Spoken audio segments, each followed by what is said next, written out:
Voilà.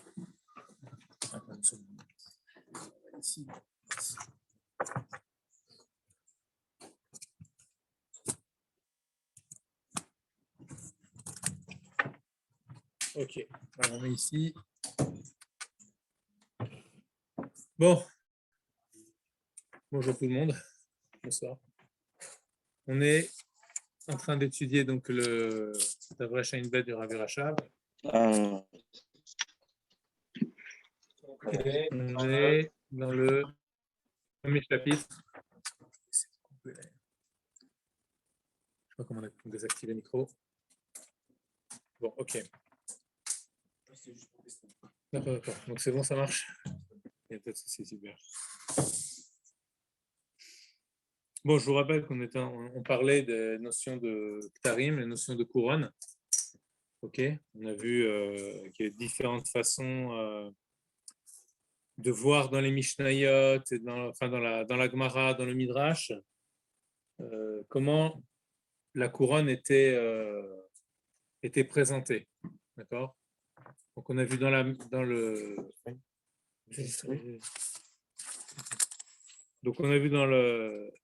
la fameuse Gemara qui disait Béchash et Igdimou, lorsque les Vénisraël ont fait précéder Nassé et Nishma, ils ont reçu 2 couronnes.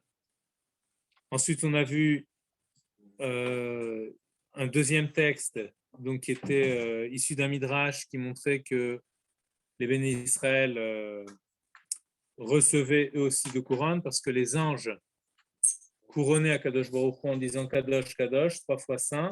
Et donc finalement, il s'agissait de couronnes et Kadosh Baruch Hu prenait une couronne et les 2 autres les donnait à ses enfants, donc qui sont les Béné Israël.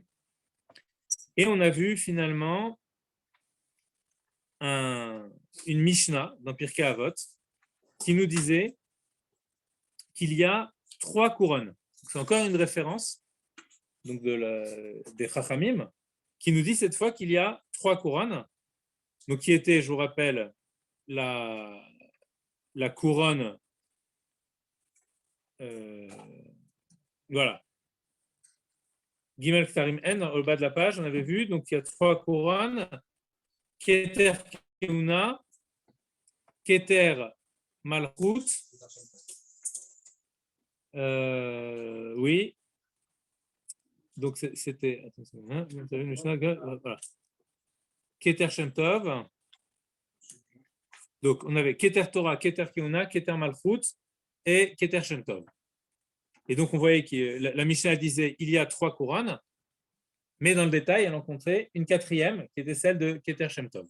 Voilà, donc ça c'est vraiment pour résumer ce qu'on a vu la dernière fois, alors que ici il y avait une idée de comparaison, puisque on se demandait pourquoi on a 3 couronnes, alors que dans notre passage de la Gemara, on a simplement 2 couronnes. Et puis ici, quand on se focalise sur notre Mishnah, pourquoi il y a 3 couronnes, alors que dans le détail, on en compte 4. Donc pourquoi la 4e, elle n'est pas prise en compte? Voilà. Jusque-là, ce sont des textes des Chachamim, qui parlent de couronne. Maintenant, les Mekoubalim, lorsqu'ils récupèrent ces textes des Chachamim, vont donner au terme couronne, en tout cas, ils vont chercher son sens profond. Ils vont se dire, mais qu'est-ce que ça signifie, cette notion de couronne? Alors, dans la Kabbalah, on voit qu'aujourd'hui, on va essayer de faire quelques introductions qui sont importantes pour comprendre de quoi on parle quand on parle des Séphirot, quand on parle des Olamot, de quoi il s'agit véritablement. Ici, on constate que dans cette notion de couronne, dans la Kabbalah, on va nous dire que les 3 Ktarim correspondent à 3 axes. D'accord? Mais c'est quoi? Qu'est-ce que ça signifie ces 3 axes? De quoi on parle quand on parle de Shalosh Kavin? Vous avez peut-être vu dans les Mamarim, on parle des fois, on dit il y a 3 traits, comme ça, 3 Kavim, 3 traits. De quoi parle-t-on? Bon, donc déjà, on comprend tout de suite que quand les Mekoubalim récupèrent cette notion de Keter, elle se situe dans une dimension qui n'est plus la dimension à proprement parler physique. On ne parle plus vraiment du monde, ou plutôt directement du monde dans lequel nous sommes nous. On a l'impression de parler d'autre chose. Et que ces trois couronnes, elles révèlent une structure, mais qui ne se situe pas immédiatement dans notre monde d'ici. D'accord? Donc il va falloir comprendre de quoi on parle. Alors, on sait que dans les textes de Kabbalah, on nous parle de monde spirituel. On dit, voilà, il y a des mondes spirituels. Il y a le monde de Asiya, c'est le monde matériel dans lequel nous sommes nous. Ensuite, il y a Yetzira, ensuite il y a Briya, ensuite il y a le monde d'Atsilut. De quoi, qu'est-ce que ça signifie cette notion de monde spirituel? La spiritualité, c'est pas quelque chose qui est absent de notre monde. En fait, c'est présent dans le monde, mais ce sont comme des couches qui sont sous-jacentes au monde et qu'on peut déjà observer en observant notre monde. Le monde de Asiya, quand on dit le monde de Asiya, le mot Asiya, il signifie le monde du faire, le monde de l'action, le monde du tangible. On pourrait dire plus précisément le monde où les choses se font. S'il y a quelque chose dans la spiritualité, alors cette spiritualité se met en acte dans le monde d'en bas. La spécialité de notre monde, c'est la mise en acte des choses qui peuvent être les plus abstraites. C'est ici, en bas, qu'on leur donne leur tangibilité, qu'on leur donne leur prégnance, leur force d'existence. Donc le monde de Asiya, c'est le monde où les choses deviennent existantes. C'est le monde tangible. Si on se cogne contre un mur dans le monde d'Asiya, on a mal. C'est une réalité. C'est le monde donc de la réalité. Mais quand on observe ce monde de la réalité, on se rend compte qu'il est beaucoup plus complexe que ce qu'on peut imaginer à première vue. Il suffit simplement de se poser, de se dire, voilà, on va à la campagne et puis on voit des chevaux. Et puis on commence à se dire, tiens, c'est marrant, là, il y a des chevaux, il y a des êtres qui ne sont pas les mêmes que les êtres humains. On baisse les yeux, on voit des fourmis. On lève une tête, on lève la tête, on voit une bibliothèque. Et puis on se rend compte qu'en fait, il y a énormément d'objets, de choses, d'êtres qui constituent notre monde. Mais ce qui fait la caractéristique de tous ces êtres, c'est quoi? C'est leur identité propre, ce qu'on peut appeler leur forme. Un cheval, je le reconnais au fait qu'il ait la forme particulière d'un cheval. Ce n'est pas un chien, ça peut ressembler, mais ce n'est pas un chien. Une bouteille, ce n'est pas un verre. Donc, dans notre monde de la réalité, il y a quelque chose qui se superpose à ce monde, qui est là, qui est sous-jacent au monde, qui est présent, qui est co-présent à ce monde, qui s'appelle le monde des formes, le monde qui va former les identités. D'accord? Ce monde-là, les Mekoubalim lui donnent un nom, il l'appelle le monde de Yetzira. Donc du coup, on a deux mondes. On a le monde de Asiya, et puis on se rend compte que dans le monde d'Asiya, il y a des choses qui s'appellent des Yetzirot, il y a des formes. Donc ils se sont dit, si un livre peut être un livre, c'est que Dieu a créé la notion de livre. La notion, pas le livre lui-même. Avant de créer le livre lui-même, il a déjà créé le fait qu'un livre puisse exister. Donc c'est le monde de Yetzira. Avant de créer le cheval lui-même, il a créé l'idée, la notion du cheval, la Yetzira, la forme, la tsura. Yetzira, ça rappelle la tsura. D'accord? Comme la tsura, quand on dessine, on fait un tsiour. Okay? On donne une forme. Donc le monde de la forme, c'est ce qu'on appelle, dans le langage des Mekoubalim, le monde de Yetzira. Donc on a Asiya, la réalité, Yetzira, les formes qui composent cette réalité, mais il manque quelque chose. Il manque la matière première des mondes, de ces formes et de cette réalité. Quelle est cette matière première? Ce qu'on appelle le chomer hiyuli. Ça vient du grec, qui veut dire qui est la hulée, qui est quelque part la matière brute, comme un bout de bois ou une pâte à modeler qui n'a pas encore de forme. Sauf que la pâte à modeler qu'on a nous réellement, elle a déjà une réalité, en vérité, elle a déjà une forme. Mais c'est juste l'idée. Il y a en amont encore de la tsura une matière qui n'est pas la matière au sens où nous on entend matière ici, Quand nous, on dit c'est le monde matériel, matériel, c'est l'adjectif du mot matière. Donc, quand on dit matière dans le monde dans lequel nous sommes, on veut dire l'idée de la réalité. Mais on ne parle pas de la matière elle-même qui prend les formes. Vous voyez, même si notre matière ici, elle peut prendre les formes. Mais il y a une matière avant toute matière et avant toute forme, qui est une matière informe, donc une matière informe, véritablement informe. Ici, ça n'existe pas de matière informe, parce que toute matière, même si on peut la transformer, elle a déjà une forme à la base. D'accord? Donc, c'est forcément pas de la matière du monde de laquelle nous parlons, de la matière du monde de Asiya. Donc, cette matière-là, c'est une matière invisible à nos yeux.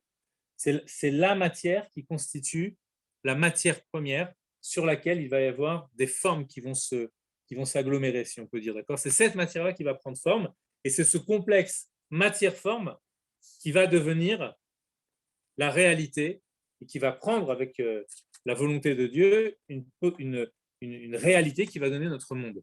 D'accord? Donc là, on a 3 éléments. Ok?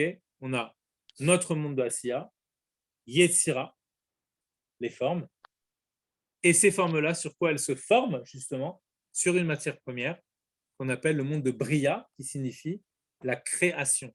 Parce que c'est cette matière-là qui est créée au départ. Vous savez, au début dans... Pardon? Quoi? C'est ça le Yesh.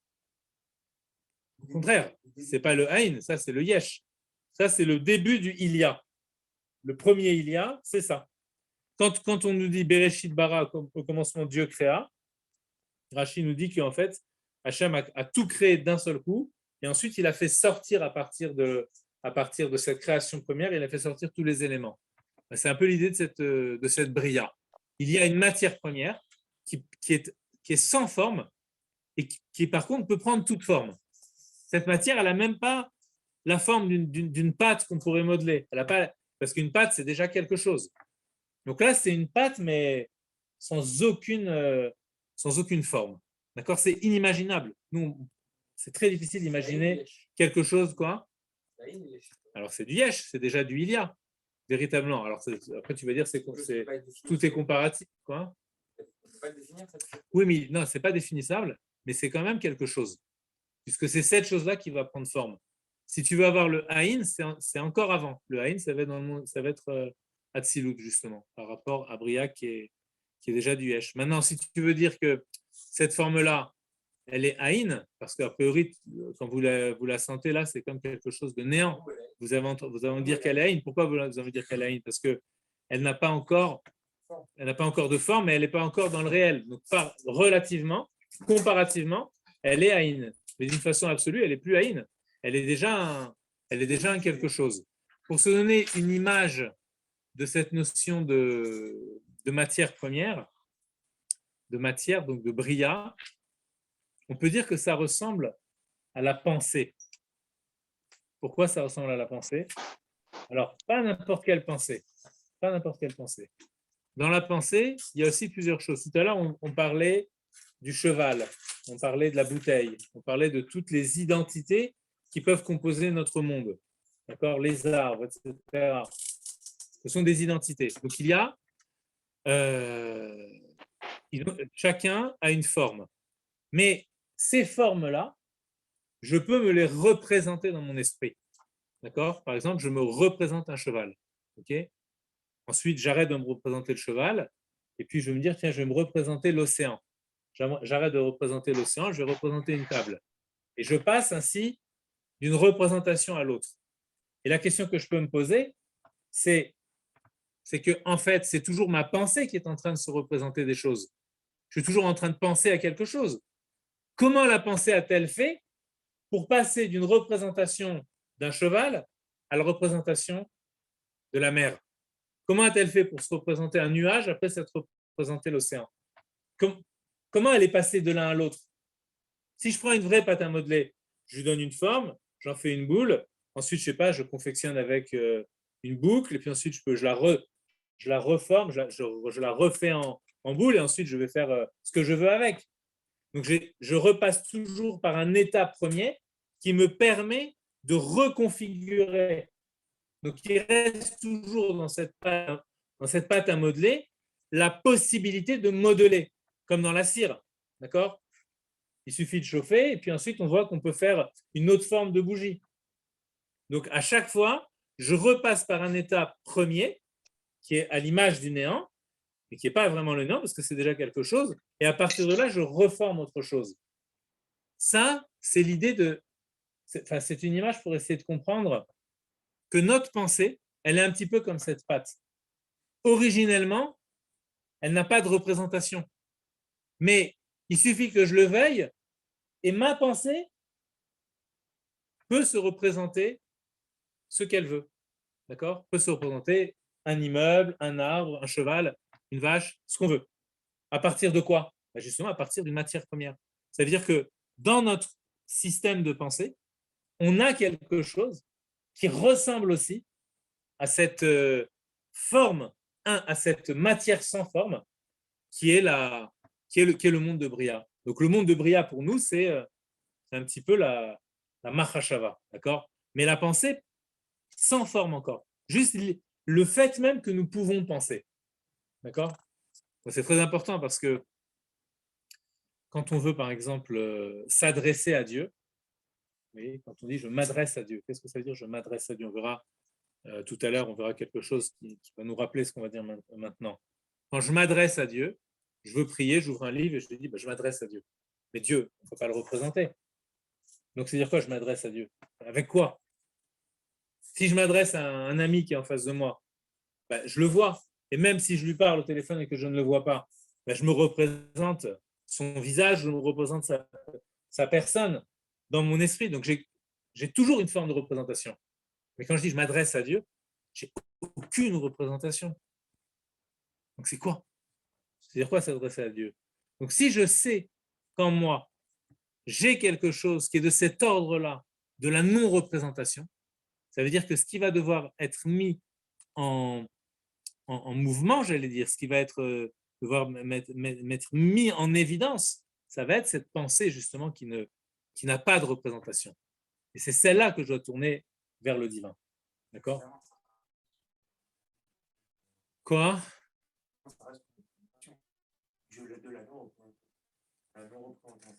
Toi, tu veux dire que la non-représentation est déjà une forme de représentation. Voilà. Mais on va dire que pour Dieu, ça ne le dérange pas, ça, tu vois, à la limite. Ça ne le dérange pas parce que c'est le seul outil que nous avons. D'accord? Par exemple, voilà, par exemple, quand on dit que Dieu a créé l'homme à son image, donc ça signifie quoi? Dieu n'a pas d'image. Ça signifie quoi qu'il a créé l'homme à son image? Donc ça veut dire qu'il y a quelque chose en moi qui est aussi de l'ordre de la non-image, de la non-représentation, de la non-définition. Il y a quelque chose dans l'homme qui échappe à la définition. D'accord? Et qui est propre, vraiment propre à l'homme. Un animal, il est spécifique. Ça veut dire, tu prends un tigre, il y a des caractéristiques de tigre qui sont des invariables. Okay?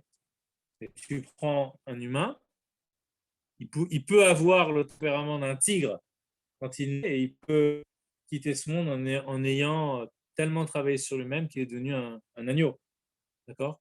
Parce qu'il y a quelque chose dans l'homme qui reste encore non façonné, malgré voilà, une forme de matière première, mais là c'est encore beaucoup plus haut, là c'est vraiment la Neshama elle-même, tu vois. Voilà, malgré la façon, si vous voulez, que nous donne, malgré la sculpture qu'opère sur nous le monde, d'accord, et les interactions que nous avons avec le monde qui nous façonnent, malgré cela, il reste quelque chose en moi qui est encore libre. Quand on dit qu'on sort d'Égypte, c'est ça en fait, c'est qu'on retrouve cette forme, cette matière première de notre Neshama qui n'a pas de forme, voilà, qui est à l'image de Dieu. C'est se libérer. Mais malgré tout, ça ne veut pas dire qu'on est en fusion et qu'on n'a pas de singularité, qu'on n'est pas chacun différent. Parce que dans cette indétermination, il y a aussi quelque chose qui est précis. C'est pour ça qu'on n'est qu'un chelek. Le seul qui n'a absolument pas d'identité, c'est que Dieu. Nous, on est un chelek Eloka. On a vu le deuxième chapitre du Tanya. On est une part. Une part, ça veut dire la partie d'un tout. Or, même si la partie d'un tout, elle est à l'image de ce tout, elle reste quand même une partie, c'est-à-dire qu'elle reste quand même avec une identité propre. C'est pour ça qu'on ne peut pas se confondre les uns les autres. D'accord? On ne pourra jamais dire je suis l'autre. Il va y avoir la notion de Hitkalelut, c'est-à-dire que l'autre est en moi, que je suis en l'autre, mais je reste quand même moi-même. Sinon, il n'y a plus de notion de Dira Betartanim. Oui, tu voulais dire quelque chose? L'image de Dieu, c'est l'image que Dieu s'est créée de lui-même par rapport à Shirot.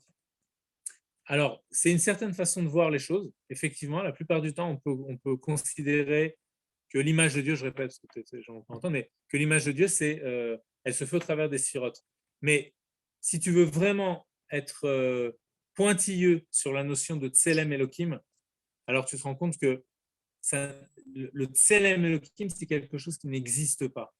Et précisément, dans les séphirotes, il y a ces retrouvailles avec cette non-existence, si tu veux, cette indétermination du divin, qu'on retrouve au travers des déterminations des séphirotes. D'accord? Mais on n'a pas encore parlé des séphirotes. On va en parler juste après, justement. C'est la deuxième partie. OK. Donc là, on fait une petite introduction. Donc on a dit sur les Olamot, déjà. Donc Olam Asiya, le monde de Asiya, le monde du réel, la tangibilité, le monde de Yetzira, le monde des formes, le monde de Bria, qui est le monde de la création, donc le monde de la matière première. C'est vraiment, à proprement parler, la première chose qui est créée. Une matière première à partir de laquelle toutes les formes du monde vont pouvoir exister. Alors, tout ça, c'est bien, mais c'est très matérialiste. Ça veut dire c'est très, finalement, voilà, même si on est dans les formes et que les formes, ce n'est pas matériel véritablement, on est quand même dans l'existence. Or, toute l'intuition juive, c'est quoi? C'est Bereshit bara. Ça veut dire Dieu créa. Donc, si Dieu créa, ça veut dire qu'il y a la création, mais il y a aussi Dieu. Donc, de là, je comprends que si Dieu a créé quelque chose qui est dans l'ordre de la réalité, alors il y a aussi en lui déjà quelque chose qui s'apparente à cette création qui va ensuite rentrer dans la réalité. On va parler à ce moment-là de monde divin. C'est là que la notion de divin va intervenir. Le divin, le Eloki, ça veut dire que en Hachem, en Dieu, commence à apparaître une forme de préfiguration de la création. Ce monde-là, quoi?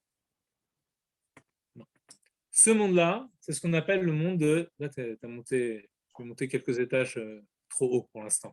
Là, on vient de finir l'étage numéro 3. Hein, si vous considérez que celui d'en bas, c'est le 1, on va pas compter, il n'y a pas de rez-de-chaussée. D'accord, c'est 1, 2, 3. Le quatrième étage, c'est le monde d'Atsilut. D'accord? Atsilut, ça signifie la proximité, ça signifie l'exhalaison, l'émanation. Quelque chose qui est où la sensation dans le monde d'Atsilut, c'est une forme de conscience, si vous voulez, dans laquelle on a pleinement conscience de notre origine, tout en étant déjà un petit quelque chose. Donc, ce n'est pas un vrai quelque chose, parce que la sensation d'être quelque chose, ça, c'est la sensation du monde de Bria. D'accord? C'est l'origine pour nous de notre sensation d'exister. Okay? Dieu a créé déjà l'origine de la sensation d'exister, c'est le monde de Bria. Mais la sensation que nous pouvons avoir parfois de ne pas exister, d'être là sans être là, de sentir que finalement, malgré ce que je vois, parfois j'ai des lueurs de lucidité et je me rends compte qu'en fait, il n'y a que Dieu qui est là, même si je vois les objets du monde. Cette sensation, elle nous provient du monde d'Atsilut. Okay? Donc le monde d'Atsilut, c'est dans l'ordre des mondes, le quatrième en partant d'en bas, celui dans lequel, si on le traduit en termes de conscience, ce qui prévaut, c'est la conscience du divin, et ce qui est sous-entendu, c'est la conscience de l'existence. Ce qui est envisagé, non pas encore,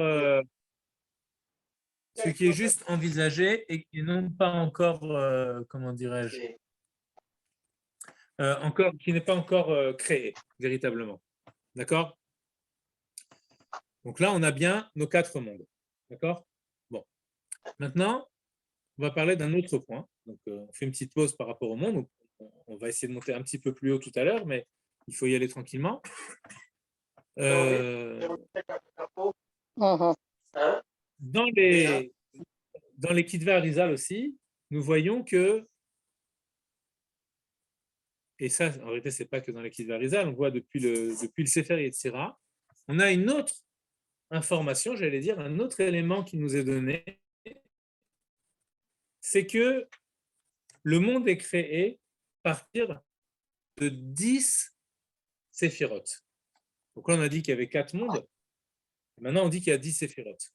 Donc, en fait, ça veut dire que chacun des mondes possède en lui 10 séphirotes. Alors, le mot séphira lui-même n'a pas véritablement de traduction. Ça peut être apparenté à la racine séphir, qui veut dire un livre. Donc, si le monde, c'est un livre qui s'écrit, ça peut être apparenté à Sofer, l'écrivain, le sipour aussi, l'histoire. Tout ça, c'est l'idée de séphira. Ça peut être aussi apparenté au terme de mispar, d'un nombre. D'accord? Le nombre aussi, c'est ce qui permet de dénombrer, c'est-à-dire de donner l'existence à chaque élément. Donc il y a aussi cette idée de nombre. Les séphirotes, elles sont au nombre de 10 et elles décrivent dans le détail la structure de chaque monde et puis pour nous aussi, pour chaque individu, la structure du nefesh, puisque la structure de l'âme, du psychisme, est calquée sur la structure des mondes. Elle en provient. Tanya, chapitre 3, il explique bien que nos midot proviennent des midot que Dieu a créés. Donc Dieu a créé les midot en lui-même. Donc par exemple, si on prend par exemple la bonté, donc on peut tous ressentir de la générosité dans notre cœur, mais on se dit, tiens, c'est marrant, j'ai de la générosité, toi tu en as, toi tu en as. On peut trouver de la générosité chez chacun, il y a même des animaux qui sont généreux, on trouve de la générosité partout. Ok? Des arbres aussi, il y a on voit de la générosité dans la création, on voit beaucoup de générosité. Et donc on peut se demander, mais toute cette générosité qui a des formes différentes, des expressions différentes dans le monde, c'est à chaque fois c'est du chesed. Donc ça veut bien dire que cette notion de chesed, elle existe de façon à part entière. C'est ça le monde d'Atsilut. C'est-à-dire que dans le monde d'Atsilut, c'est comment Dieu a créé le chesed, mais qui est un chesed, c'est l'en-soi du chesed. C'est le chesed qui est tel qu'il est en lui le chesed, et puis en lui aussi surtout en Hachem. Okay, donc c'est le chesed d'Hachem qui ensuite va se décliner en un chesed individuel. C'est pour ça que la Morazakan nous dit que les midot que nous avons dérivent, elles sont mishtal shelim, elles sont d'accord, elles dérivent des midot du monde d'Atsilut, des midot d'Hachem. D'accord? Pareil par rapport à l'intelligence. Donc on est tous dotés d'intelligence, donc ça signifie que Dieu a créé l'intelligence. Mais l'intelligence en soi, elle est où cette intelligence en soi? C'est ça le monde d'Atsilut. D'accord? Donc on comprend que les midot, elles existent aussi, les séphirotes, elles existent dans les mondes spirituels. Maintenant, quelle est leur dynamique à ces séphirotes? En fait, plus on est dans les séphirotes hautes, donc Chochma, Bina, Da'at, les séphirotes de l'intellect, plus on est dans la conscience de l'origine, donc plus on est proche de l'origine. On est en pleine conscience de l'origine. Dans le monde Chochma d'Atsilut, par exemple, dans le chapitre 35 du Tanya, il y a une petite note là-bas dans le chapitre 35, où il dit que la sphira de Chochma, du monde d'Atsilut, c'est celle qui est le plus à même de recevoir l'infini, d'accord, la lumière infinie. Pourquoi? Parce que cette sphira-là, elle consiste justement en un bitoul, et le bitoul, c'est quoi? C'est cette connexion avec l'infini. Donc du coup, dans cette sphira-là, on a l'ingrédient premier qui permet de recevoir et de dévoiler ensuite l'infini dans le monde. Donc ça, c'est la sphira de Chochma. Et il ne peut pas y avoir de Chochma dans le monde d'en bas qui ne passerait par cette sphira de Chochma. Toutes les Chochmot du monde passent forcément par cette première sphira qui est celle de la Chochma. Donc plus on est dans les sphirotes hautes, plus on est dans la sensation de l'origine. Et puis ensuite, il y a une sorte de déploiement. Quand on descend dans l'ordre des séphirotes, en fait, on s'approche des mondes inférieurs. D'accord? Quand on est dans la Malchut d'Atsilut, on est à l'extrême opposé de Chorma et de Keter. Et là, on est vraiment dans la sphira qui va permettre l'apparition et la création du monde d'après. Donc en fait, il y a une forme de dynamique dans les sphirotes, exactement comme en nous, d'accord? Puisque quand on comprend quelque chose de façon très limpide, d'accord? On a bien compris la chose, ensuite on se sent à même de l'expliquer. Donc la parole vient après cette compréhension, et c'est la dernière des séphirotes. On peut même dire que quand on a bien compris quelque chose, et bien finalement, on se lie d'affection pour la chose. Donc après la compréhension, vient la position affective, qui est une position seconde. Et puis après les affects, et bien on aura envie, ça va donner, les affects sont tournés vers l'extérieur. Donc ils vont développer l'envie de donner, et de donner avec amour. D'accord? Donc on se rend compte on est dans une forme de hiérarchie, mais en même temps avec une descente comme ça, où il y a quelque chose de flux, d'accord? Il y a une sorte de fluidité, il y a quelque chose qui se propage, mais qui se propage avec une certaine déperdition de la sensation de l'origine. D'accord? Il y a quelqu'un qui a le micro, si ça ne vous dérange pas de l'enlever. Une personne, ceux qui écoutent le shiur, quoi? En général? Non, mais ici, j'entends des petits grésillements, donc il y a peut-être quelqu'un qui a le micro. Donc, je ne sais pas si c'est ça. Non, c'est pas parler, c'est juste des petits grésillements. Voilà. Alors, donc là, on a fait deux introductions qui sont très importantes. Une sur les Olamot et une deuxième sur les Séphirotes. Je ne rentre pas dans tout le détail des Séphirotes, juste d'une façon générale. On a les Séphirotes de l'intellect et les Séphirotes des affects. Et ensuite, la dixième, qui est la Séphira de la Malchut, la royauté, qui est celle de la parole, c'est-à-dire de l'expression. Ce que je voulais mettre en évidence, c'est que plus on s'élève, plus on est haut dans les Séphirotes, plus on est proche du soi profond, d'accord, vraiment de l'intérieur et de l'intime, et plus on descend, et plus cette intimité se met à la portée de l'autre et commence à se déployer jusqu'au déploiement véritable avec pensée, parole et action. D'accord? Oui? Comment on peut passer de la dernière sphira, comment se fait le passage de la dernière sphira à la première sphira de l'autre?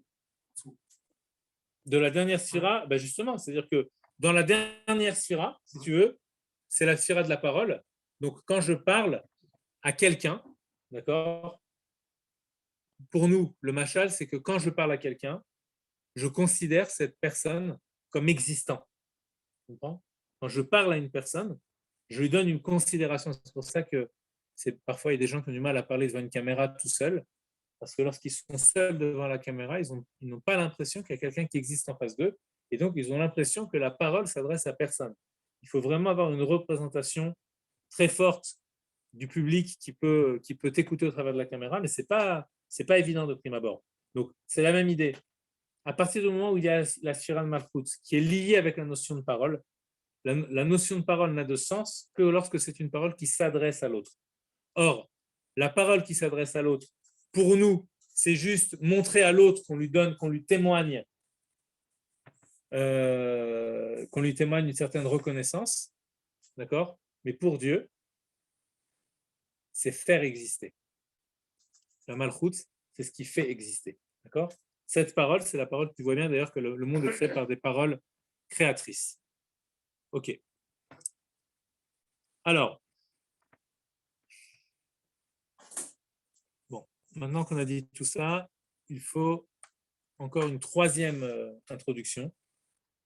Ok, j'avais prévu de faire des photocopies, je les ai mis finalement sur le groupe, mais quand je les ai imprimées à la maison, il n'y avait plus d'encre. Voilà, donc du coup, elles n'ont pas pu sortir. Voilà, mais ceux qui ont ceux qui peuvent aller sur le groupe, vous pouvez voir j'ai essayé de faire un peu le plan du cours. Et donc voilà, là, il y a une troisième introduction. Donc, on a parlé de 4 mondes, on a parlé des sphirotes. Le monde d'Atsilut, en réalité, c'est un monde qui est déjà structuré. Mais cette structure de monde d'Atsilut, on va voir comment elle s'opère, la structure, elle s'opère dans les sphirotes. C'est pour ça que j'ai intercalé la notion de sphirotes au milieu donc de l'explication des mondes. D'accord? Parce que pour comprendre le monde d'Atsilut, il faut déjà avoir la notion des sphirotes. Okay? Maintenant, avant le monde d'Atsilut, les Mekoubalim nous parlent d'un autre monde. Ils l'appellent le monde de Tohu. Qu'est-ce qui signifie ce monde de Tohu? Alors là, il faut vraiment comprendre par rapport aux sphirotes. Les sphirotes, ce sont comme des éléments premiers qui vont permettre à tout ce qui ressemble à ces éléments-là de se mettre à exister. Tout le chesed du monde, on a dit, il provient du chesed du monde d'Atsilut. Mais en fait, avant que le chesed il ait cette position particulière qu'on va expliquer juste après dans le monde d'Atsilut, il a une position ou un état d'existence beaucoup plus radical. Akadosh Baruch Hu, on va dire, Hachem veut faire exister le chesed. Alors, voilà, il fait apparaître la sphira du monde de chesed. Il fait apparaître la sphira de chesed. Mais au tout début, lorsque cette sphira de chesed apparaît, elle est une sphira absolue. Absolue, ça veut dire qu'il n'a aucun lien avec quoi que ce soit d'autre. C'est ce qu'on appelle les melachim, les rois. On a vu dans la parasha de Vaishlach, à la fin de la parasha de Vaishlach, qu'il y avait une nomination, il y avait une énumération de certains rois. Ce sont les rois de la famille de Esav, les rois de Édom. Et la Torah nous cite à la fin de la parasha de Vaishlach tous les rois de Édom qui sont présents dans le royaume d'Édom avant qu'il n'y ait de roi dans le monde d'Israël. Donc on voit bien que la Torah veut mettre en opposition deux types de royauté, la royauté de Édom et la royauté d'Israël. Or, le Harizal nous fait remarquer, dans le Etzraïm, que les rois de Édom ne se succèdent pas de père en fils. Il y a le premier roi, il vit, il règne, il meurt. Il règne, il meurt. Il y a le deuxième roi, il règne, il meurt. On ne nous dit pas que le deuxième roi est le fils du premier. C'est un autre, il a un autre père. Donc ça veut dire quoi?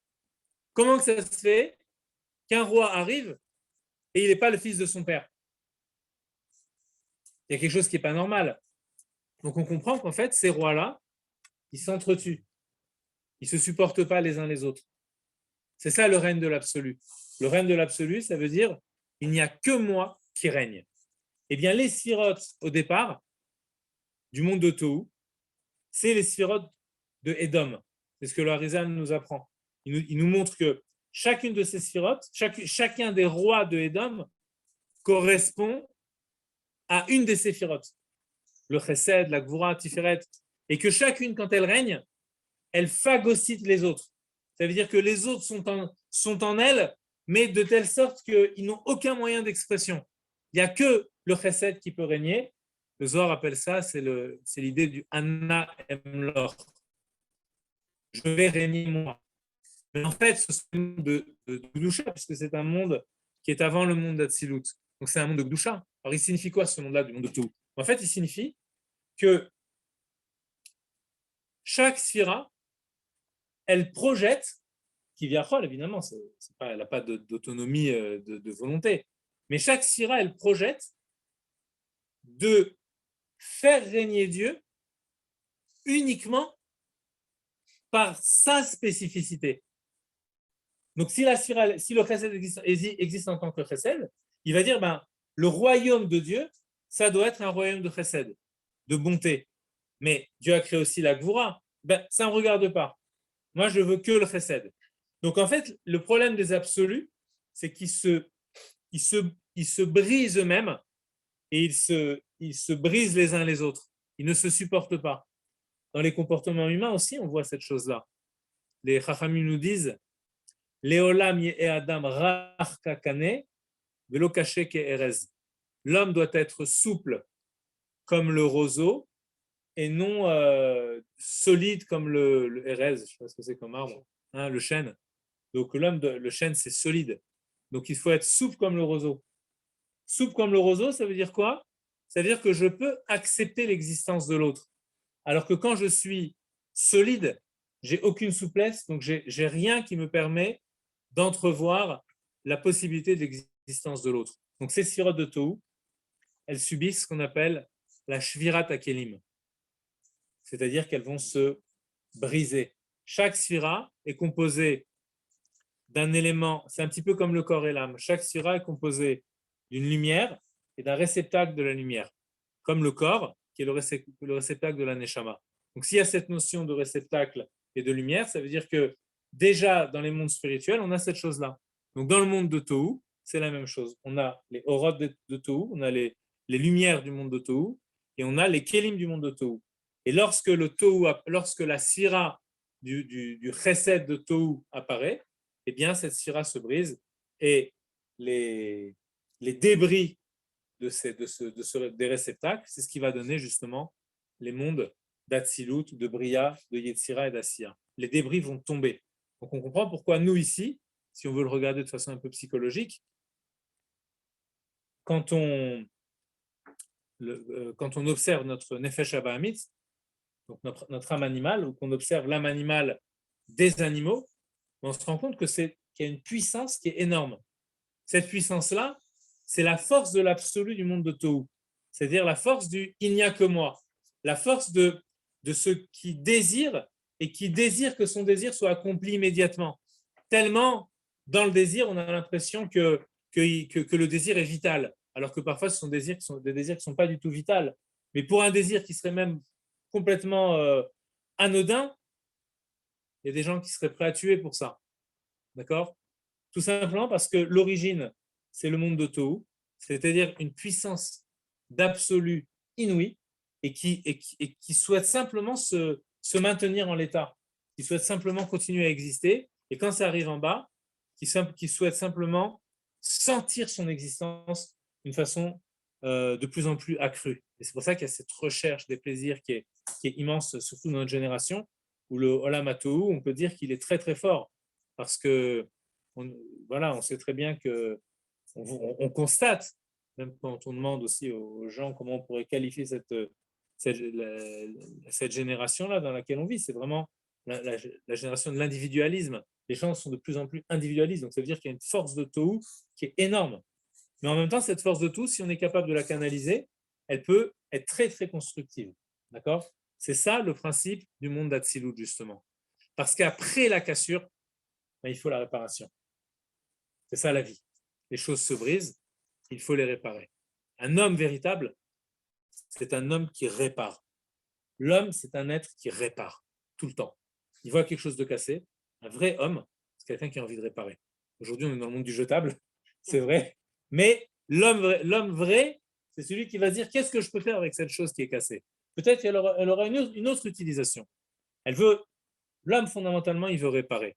C'est le monde du tikkun. Le premier degré de tikkun, c'est le monde d'Atsilut. La particularité du monde d'Atsilut, c'est que ces séphirotes, à la place d'être comme dans le monde de Tohu, l'une sous l'autre, c'est-à-dire, ce que j'ai oublié de dire, c'est que tout à l'heure, dans les mondes de Tohu, je reviens un petit peu sur le monde de Tohu et les rois. Okay, le pasuk nous dit dans les rois, il nous dit Vayamot, Vayimlor, Tartav. Il mourut et un tel régna à sa place. Et de là, le Harizal nous dit que la structure des séphirotes dans le monde de Tohu, c'est une structure que l'on appelle Zé Tachat Zé. L'une sous l'autre. L'une sous l'autre, ça signifie l'une à la place de l'autre. Il mourut et régna à sa place. Tachat, ça veut dire à sa place. Donc c'est une structure de l'un à la place de l'autre. Une structure où l'un évince l'autre pour régner à sa place. D'accord ? Ça, c'est la structure du monde de Tohu. Donc, c'est une structure que j'ai appelée dans la feuille que je n'ai pas pu imprimer, une structure verticale. Structure verticale dans le sens de chaque point de la verticalité est à voir comme un point qui vient se substituer au point d'avant. D'accord ? La Gvura vient se substituer au Chesed, Tiferet vient se substituer à la Gvura, et ainsi de suite. Donc, les structures du monde de Tohu, la structure des sphères dans le monde de Tohu, c'est Zé, Tachat, Zé, l'une sous l'autre ou l'une à la place de l'autre. Maintenant, la structure dans le monde d'Atsilut, c'est quoi? C'est ce qu'on voit dans notre Mishnah ici. C'est Shalosh Kavim. 3 traits. Okay, 3 traits, ça signifie quoi? Ça signifie une structure en triangle. Je fais le dessin si vous le voyez. Donc, on va avoir le Chesed, Gvura et Tiferet en triangle. Chesed, Gvura. Enfin, c'est pas moi qui ai fait le dessin. Je l'ai mis sur le site, enfin, sur le groupe. D'accord? Chesed, Gvura et Tiferet, la bonté, la rigueur et la Rachmanout, hein, si vous voulez, la miséricorde, la beauté, donc qui est au centre. Donc, il y a des triangles. Donc, en fait, on a 3 triangles. Qu'est-ce qu'on a fait? On a spatialisé les sirotes. Okay? Dans le monde de Tohu, il n'y a pas d'espace quelque part. C'est l'une à la place de l'autre. Tu es là, c'est moi qui dois y être. Et quand j'y suis, c'est l'autre qui veut s'y mettre. Okay? L'espace, ça indique quoi l'espace, en fait? Ça indique que chacun a sa place. C'est ça la notion d'espace. Toi, tu es assis là, moi, je suis assis là. Toi, tu existes, moi, j'existe. Et puis, on peut avoir un rapport tous les deux. Il y a une relation qui existe entre nous deux.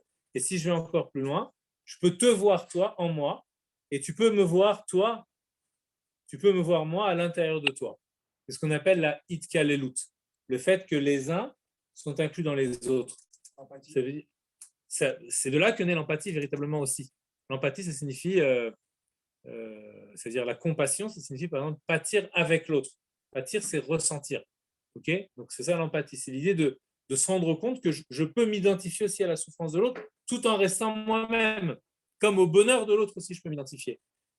La structure spatiale, la représentation spatiale des sirotes dans le monde d'Atsilut, elle indique que chaque sira a sa place et que chaque sira est en association avec l'autre sira. Donc on va avoir Chesed, Gvura, mais on va avoir aussi Gvura shebe Chesed et Chesed shebe Gvura. C'est-à-dire qu'on va avoir la bonté, mais on aura aussi de la rigueur dans la bonté, mais on aura aussi de la bonté dans la rigueur. Parce que chacune, elles sont, si vous voulez, les sirotes dans le monde d'Atsilut, elles sont sorties de leur absoluité. Elles ne sont plus dans l'absolu. Elles sont dans la coexistence. L'absolu, ça voulait dire il n'y a que moi qui peut exister. Le monde d'Atsilut, c'est le monde dans lequel on admet l'autre. D'accord? On coexiste. C'est la coexistence du monde d'Atsilut. D'accord?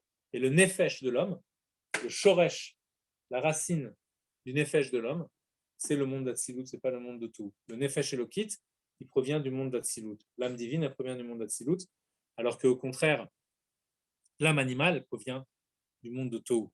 Donc on comprend le conflit qu'il y a entre les deux. Mais l'âme divine, elle n'a de cesse que de vouloir réparer ces morceaux qui se sont brisés. D'accord? Donc quand on voit une situation catastrophique dans le monde, une situation où tout s'est brisé, à la place de se dire, tu te rends compte, c'est la catastrophe, tout est cassé, c'est l'effondrement, on peut se dire, au contraire, c'est à moi maintenant de... Si j'assiste à une situation comme ça, c'est que je dois tout faire pour réparer, parce que je suis profondément réparateur, parce que je viens de ce monde de réparation. Oui. Quoi? Ça veut dire qu'elle vient de plus haut aussi. Lesquels tu parles? Oui, exactement. Elle a un chorage beaucoup plus haut, c'est pour ça qu'on doit le réparer. Quoi? Et une puissance plus forte, oui, bien sûr. L'âme divine, elle a de force, on voit dans le Tanya qu'elle a de force que dans la mesure où elle est avec celui qu'elle représente. Donc en fait, elle semble très faible, sauf qu'elle a la force du divin avec elle. D'accord? Elle est juste un petit nefesh, mais en fait, ce petit nefesh, toute sa puissance, c'est qu'il a la force de celui qui a fait l'âme divine et aussi de celui qui a fait l'âme animale. D'accord? C'est pour ça qu'il peut réparer les brisures de l'âme animale. Et ses souffrances aussi. Parce qu'en fait, les souffrances, elles viennent de l'âme animale. Donc l'âme divine, elle peut réparer les souffrances de l'âme animale parce qu'elle est au contraire dans la joie d'être dans la réparation et dans la joie d'être proche du divin. C'est ça la réparation, c'est de recoller les morceaux, donc se recoller soi-même au divin. Donc elle est ça directement. Alors, maintenant qu'on a fait toutes ces akdamot, on peut commencer à lire le texte qu'on devait lire aujourd'hui. D'accord? Veine, Donc, c'est le bas de la page, ok.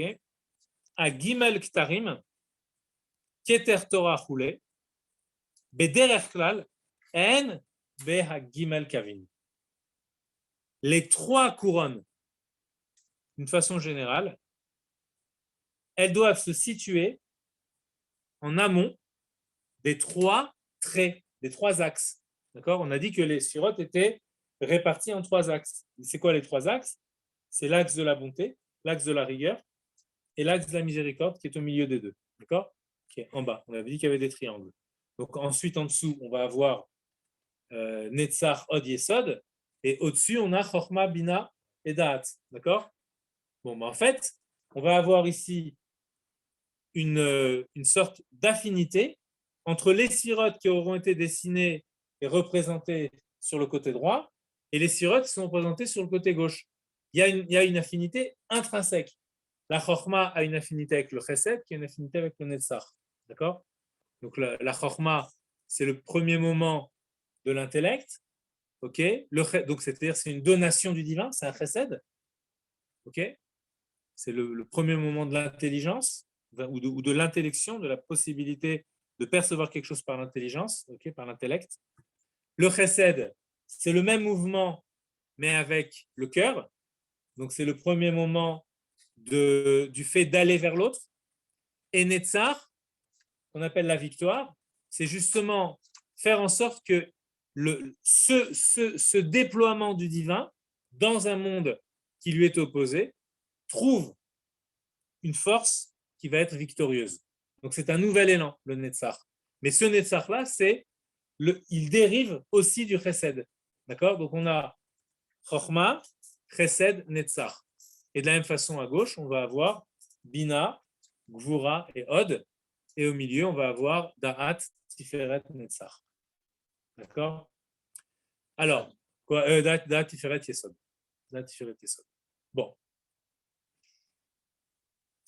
Alors, à ces séphirotes-là, s'en adjoint une autre, qui est celle du Keter. On n'en a pas parlé, mais le Keter, dans l'ordre des séphirotes, le Keter se situe au-dessus des séphirotes de l'intellect. Donc on va avoir Chochma, Bina, Da'at, ce sont les séphirotes de l'intellect, d'accord, le premier moment de l'intellection, l'éclair dans la pensée. La Bina, ça va être comme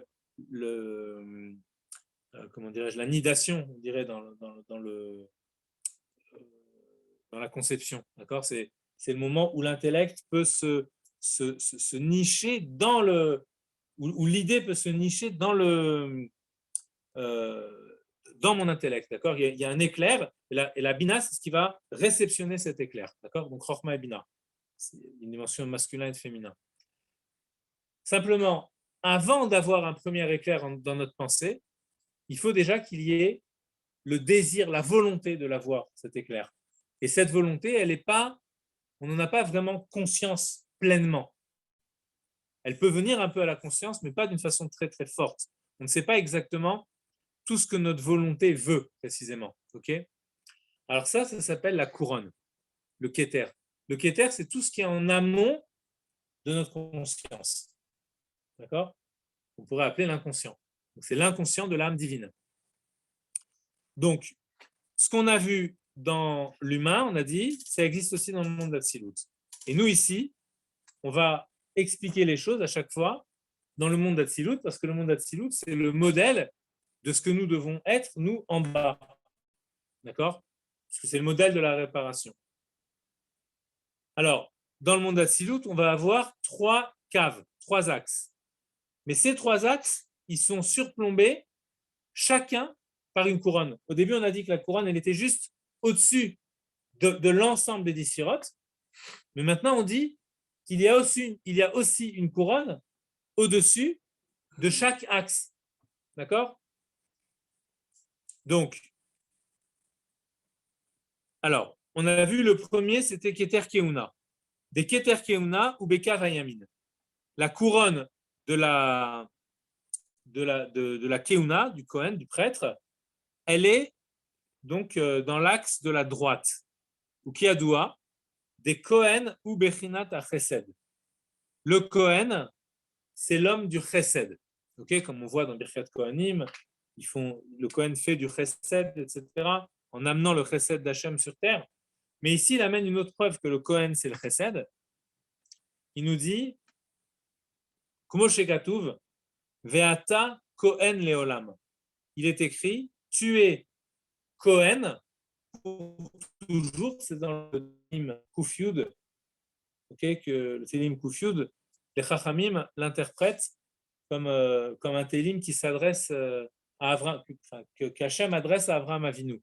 Ça peut être à David Amelech aussi, mais l'explication des Chachamim, c'est qu'Hachem s'adresse à Avraham Avinu quand il est revenu de la guerre des 4 rois contre les 5 rois, et Hachem lui dit, tu es Kohen, tu es mon serviteur quelque part pour toujours, tu es Kohen, d'accord?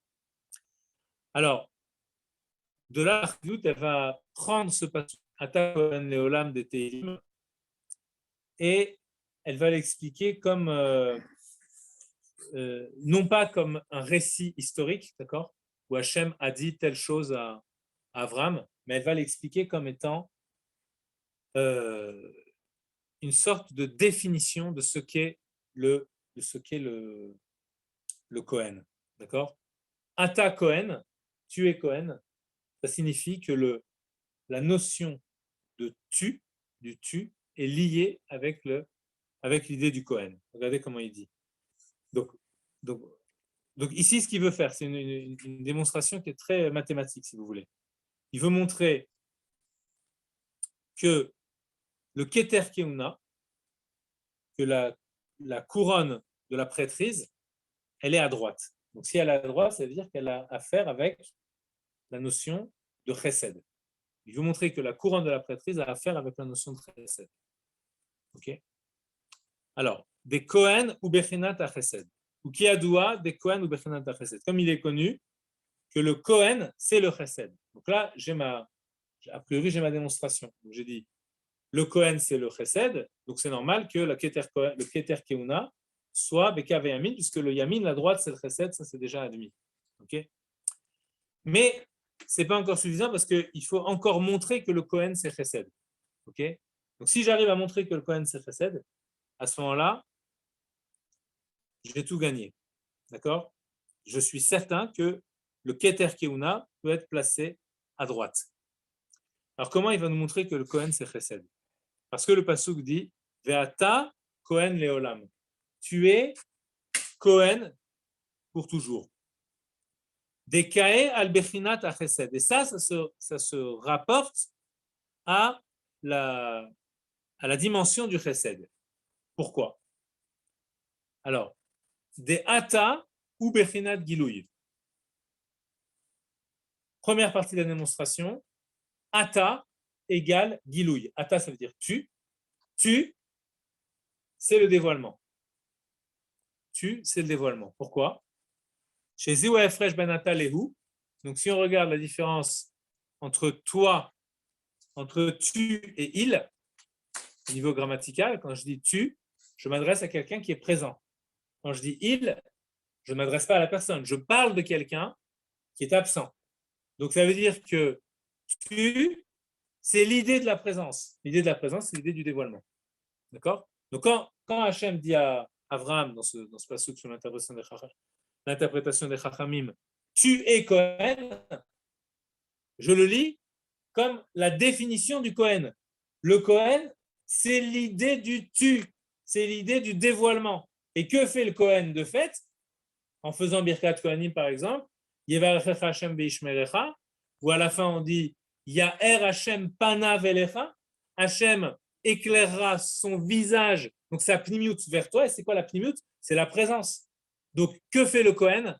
Il met la présence de Dieu, il rend la présence de Dieu perceptible. Il nous permet de tutoyer Dieu, si on peut dire. De dire tu à Dieu, c'est-à-dire de s'adresser à lui comme à une présence véritable.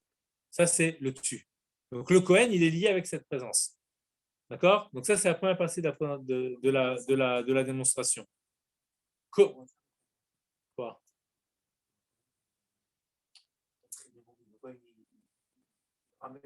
Dans les psukim, tu as compris pas comment il démontre pour l'instant? Le pasuk dit Ata Kohen. Je traduis, qu'est-ce que ça veut dire Ata? Ata, c'est tu. Donc, Ata Kohen, le Kohen, c'est l'idée du tu. On a dit, on est passé d'une interprétation, comment on pourrait dire, qui est une sorte, une interprétation comme un récit, d'accord? Enfin, on raconte ce qui se passe. Ata Kohen a une interprétation définitionnelle, si tu veux. Ata égale Kohen. Kohen égale Ata. D'accord? Maintenant, toi, tu veux comprendre comment on voit que dans le Kohen, il y a cette notion de présence. D'accord? Ça se traduit d'une façon très simple. On sait très bien, par exemple, que les Kohanim, dans leur fonctionnement dans le Ham Israël, avaient premièrement le rôle de bénir, on vient de le dire, mais on peut dire aussi qu'ils avaient le rôle, on dit que Aaron Cohen, par exemple, c'était un homme de paix. Donc c'était un homme qui faisait la paix, par exemple, dans les couples, qui faisait la paix entre les amis. Donc on dit que Aaron Cohen, il allait voir le mari, il lui dit, tu sais, ta femme, elle pense du bien de toi. Il allait voir la femme, il lui dit, tu sais, ton mari, il pense du bien de toi, etc. Donc ça veut dire que simplement, il amenait à la conscience du Ham Israël la présence et l'acceptation de la présence de l'autre. D'accord? C'est quelqu'un qui est capable d'amener la présence, le Cohen. OK? Et la plus grande présence que le Cohen est capable d'amener, c'est la présence d'Hachem.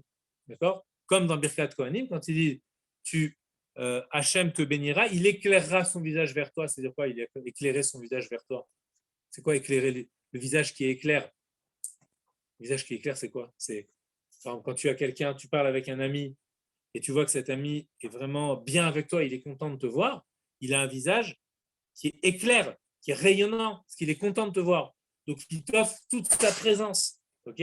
Donc, quand le Kohen dit Yaher Hashem Panav, Hashem éclairera son visage par sa parole, il amène l'éclat du visage d'Hachem, ça veut dire qu'il amène la présence. Donc, c'est le Hata, c'est ça le Hata Kohen. C'est pas simplement sa présence. Évidemment, là, ici, dans le passage, c'est aussi Hachem qui lui dit tu es Kohen. Donc, il s'adresse à lui en lui disant tu. Donc, ça veut dire que il considère sa présence. Mais le Kohen, c'est l'homme qui amène la présence, justement. C'est ça tout le Kavayamin.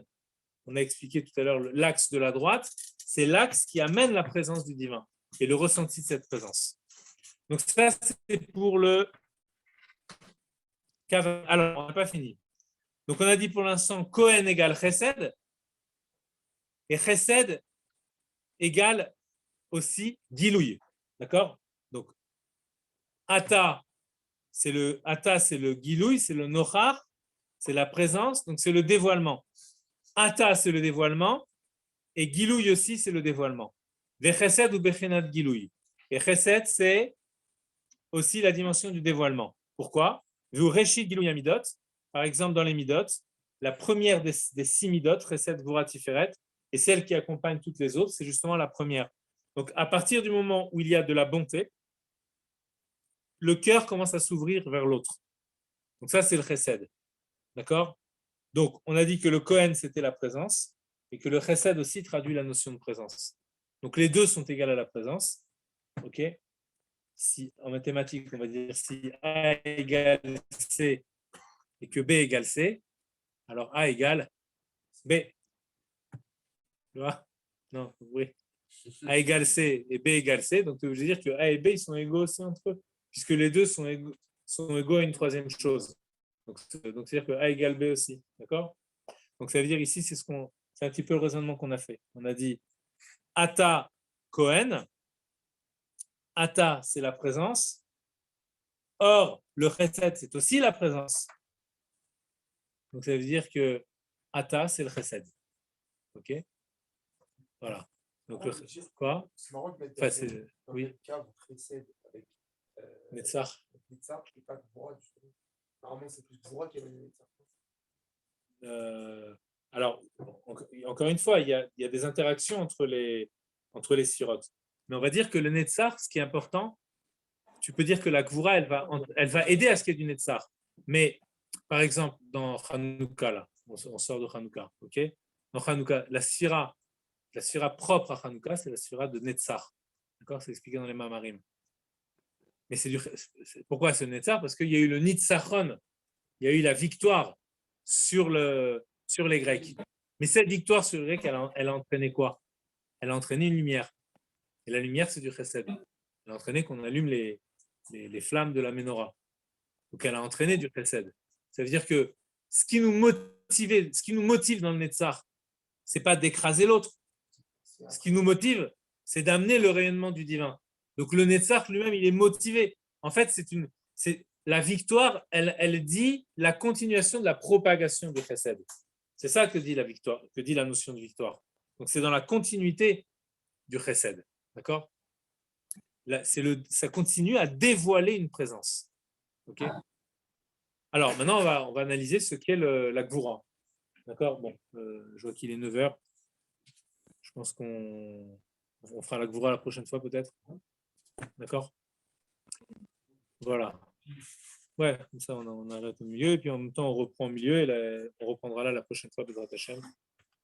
Voilà. S'il y a juste des questions, peut-être si vous voulez poser à la fin du cours maintenant sur des.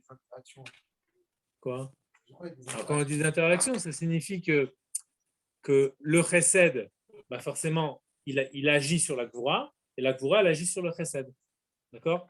Par exemple, si quelqu'un, je vous donne un exemple, si quelqu'un a un tempérament, non, si quelqu'un a un tempérament de Gvoura, par exemple, tu vois, donc il peut se travailler, il y a des méthodes, il peut se travailler pour que sa rigueur, son côté, on va dire, de sévérité, tu vois, où il supporte rien, etc., puisse s'atténuer. Donc quand il va s'atténuer, ça veut dire qu'il aura subi de l'influence du chesed. Tu comprends? Ça va être Aïtkal et Lout. De la même façon, tu peux avoir quelqu'un qui va être très chesed, mais qui manquera de rigueur dans sa façon de travailler, par exemple, tu vois. Donc à ce moment-là, ben, il peut aussi mettre en évidence la sphira de Gvoura qui est en lui, même si elle n'est pas prédominante, d'accord? Et donc, du coup, elle aura un impact aussi sur son chesed. D'accord? C'est ça le principe du tikkun, où toutes les sphirotes se contiennent les autres, et elles agissent toutes les unes sur les autres. Voilà. Une autre question? Mais il a aussi dévoilé la Gvoura, exactement. Pareil pour les autres avots. Alors, on peut les laisser ici si tu veux, comme ça on le retrouve la prochaine fois. Si tu as envie de la garder, de la ramener, tu peux aussi. Là, on parle du côté droit, on parle du côté gauche. Et après, le côté du milieu, c'est celui qui raccorde tout. Ouais, exactement. C'est l'équilibre, ouais, Tiferet, exactement. Ouais. On dit qu'il y a eu une banque de la